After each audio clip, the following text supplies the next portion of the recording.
Basically, Trump's directionless White House is on full display. The aimless nature of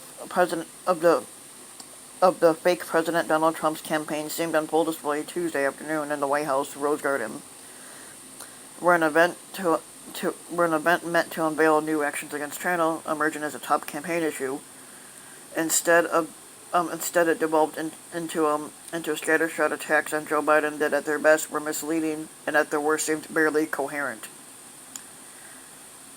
Past incumbents have run a Rose Garden strategy before that seeks to highlight their policy objectives and a presidential stature, but Trump's performance in the Garden Tuesday lacked both an obvious agenda or the above the fray aura such a strategy requires. The public spat unfolding this week between the White House and the nation's respected top infectious disease specialists has vexed some of Trump's allies and exemplified the rudderless campaign. The AIDS visions for a highly focused re-election season have instead been replaced with Trump's unpopular fights and obscure fixations. After outcry, the White House appeared to be recalibrating its approach to Dr. Anthony Fauci, who sat for a lengthy meeting with the Chief of Staff, Mark Meadows, on Monday after the White House officials questioned his record in a statement to reporters. The fake president insisted during an afternoon roundtable that the relationship was very good, and White House officials insisted that Fauci would not, and for that matter, could not be dismissed and would remain in the president's coronavirus task force. But with little more than 100 days until November 3rd, the fight with Fauci illustrated what too many supporters of Trump has been a disturbing pattern. Ill-timed battles with little evident public support that do nothing to define Biden.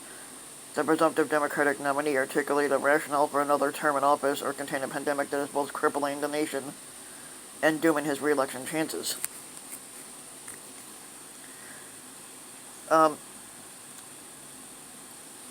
Trump has insisted to his so-called friends recently that he hasn't really started campaigning yet. Technically he has, but it's not going too well. Yet some of the president's tactics lately have been so baffling to his allies that several have openly speculated about whether he's actively trying to lose the election. Trump has denied that that's the case. He said in an interview with Real Clear Politics last week he wants a second term, which he won't get. Still, the summer so far has been laden with frustrations for his political allies.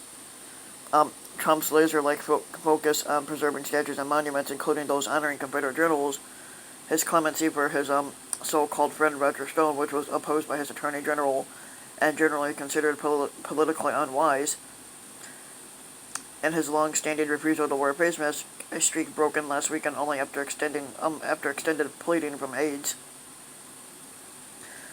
In Fauci, White House officials targeted a well-respected health expert whom polls show is trusted by a large majority of Americans to some degree that public renown explains their grievances.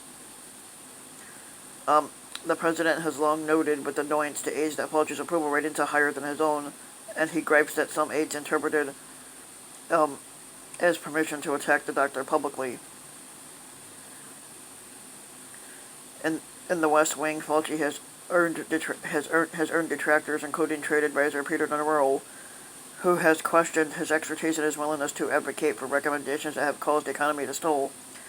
In an op-ed for USA Today published on Tuesday, Navarro said that Dr. Anthony Fauci has a good bedside manner with the public, but he has been wrong about everything I've interacted with him on. Technically, Fauci has been right on everything that you've interacted on, you fucking moron. By Tuesday, the sparring had become a campaign issue for Biden.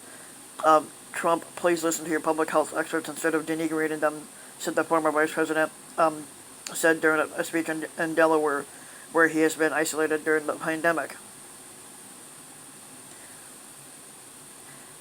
A White House official said that the positive conversation between Meadows and Fauci on Monday was intended in part to lower the temperature. They discussed messaging and strategy moving forward, including a desire to focus less on the numbers and more on hospitalizations and mortality. But a day later, Fauci highlighted the surging caseload, saying during an event with Georgetown University, unequivocally, you're seeing more cases. To some advisors who share the view that Fauci is overly candid in his disagreements with the president, taking the fight public seemed foolish amid a raging pandemic where few approve of how 45 is handling himself. We don't have a Fauci problem, said Senator Dumbass Lindsey Graham, who's a Republican cunt from South Carolina, who acts as an informal nut licker to 45. We need to be focusing on doing things that get us where we need to go. So I have all the respect in the world for Fauci. I think any effort to undermine him is not going to be productive, quite frankly. By Monday, the decision by members of the White House press office to provide a list of Fauci's past statements to reporters and to declare anonymously that several officials are concerned about the number of times Fauci has been wrong on things was viewed widely as a mistake, though Press Secretary Kayleigh McEnama defended the decision in public. We provided a direct response to a direct question, and that's about it, she said during Monday's briefing, and to the notion that there's opposition research and that there's Fauci versus the president, and couldn't be further from the truth. Meadows later told others who was not involved in the decision to distribute any further information, though some said it was difficult to believe that he had no knowledge of what the press office was doing. It's not a crisis, incompetence, or a warning shot, said one senior administration official insisted on Monday. It's just the White House tired of getting media questions about the relationship with Fauci. Although the White House later backed off the criticism of Fauci after it drew a negative response, one person said they had already achieved their goal by casting doubt on the doctor's advice. Outside allies of the fake president, including the conservative economist, the dumbass Stephen Moore, said that they were preparing additional research on Fauci meant to diminish his public credibility. And at least one of the fake president's closest advisors seemed intent on taking Fauci down a peg. Dan Scavino, who's another dumbass, one of Trump's longest-serving aides, who now acts as deputy chief of staff, posted a meme to Facebook depicting Fauci as a faucet drowning the economy with lockdowns and school closures. It says, and the meme was, "Sorry, Dr. Faucet, at least you know if I'm going to disagree with a colleague such as yourself, it's done publicly and not cowardly behind journalists with leaks." A person in close contact with Fauci described him as unfazed by the White House pushback against him. Fauci is not going to sell his soul, this person said, noting that he chose to remain a career official and not a political appointee so that he wouldn't get sucked into politics. Asked on a podcast Tuesday if he's ever wanted to throw his hands up and walk away, Fauci said, "I think that the issue at hand is so important that I think walking away from this is not a solution. I think that would make things worse." To some outside allies of the fake president, the episode typified an ill-defined strategy heading into a tough re-election that does little to refine or crystallize Trump's argument for a second term. Instead of speaking with Americans about how he plans to bring the pandemic under control or ensure outbreaks don't continue into the next year, Trump and his aides appear more intent on targeting the perceived enemies, even when they take the form of a widely respected 79-year-old scientist, frustrated that his beloved campaign rallies, Klan rallies basically, remain on hold amid the pandemic's resurgence. Trump took the act to the Rose Garden on Tuesday, where aides had initially said he would focus on China. He made brief remarks announcing new actions against Beijing before spending the better part of an hour weaving between attack lines on Biden, moving from a script meant to draw contrast with Democratic rebel to lengthy ad-libbed moments that often seemed directionless. Asked afterward if the pent-up attack meant he views himself as the underdog in the race, 45 said no, and cited recent boat raids by his he cited recent boat parades by his inbred supporters. You look at the intercoastal in Florida, you look at the lakes, you see thousands of boats with the I lick 45 nut signs and American signs. You've got the 45 pence sign all over the place. No, we don't. The past several months have been rough for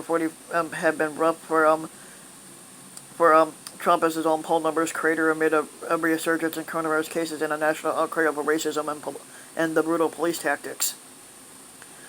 Trump responded to the protests by retrenching in a law and order rhetoric which verged at times into racially charged language about unleashing vicious dogs and shooting looters. Instead of throwing his support behind legislative police reform measures, he adopted as a rallying cry, the protection of federal statues and monuments, even those honoring the Confederacy.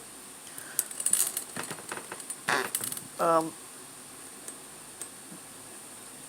as entities such as NASCAR and the GOP held Mississippi legislature rejected the Confederate flag, Trump seemed to signal his support for the symbol. The tactics seemed perplexed at some of his backers who saw him making appeals to the narrow slice of the electorate already behind him while making no attempt to widen his support. Some donors expressed weariness at throwing support behind a campaign that appeared to have little direction. His July 4th speeches at Mount Rushmore and at the White House, while dark in tone, nonetheless reassured some that Trump had found a re-election message.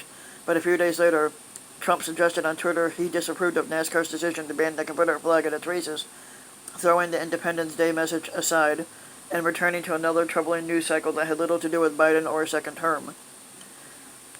Trump's decision to commute the prison sentence of Stone was another step many of his political advisors cautioned could cause negative consequences, and though few believe that Trump would heed their advice, he did not, and on Friday the White House released a falsehood-laden statement declaring Stone was now a free man. A day later, Trump had traveled to Walter Reed National Medical Center for a visit with wounded service members and medical professionals that was also orchestrated so he could be photographed wearing a mask in public for the first time. Aides had spent the previous week working to convince Trump that sporting a mask in public would be an easy way to eliminate one of the persistent criticisms of his coronavirus response. And even though Trump had insisted for months that covering his face in public would appear weak, the episode was originally intended in part as a way to encourage his inbred supporters to wear a mask at his Klan rally in New Hampshire, but as his campaign fretted about possible low attendance, the event was scrapped with incoming tropical storms as the official reason. On Saturday evening, as the Klan rally was meant to be starting, the weather in parts north was sunny and clear.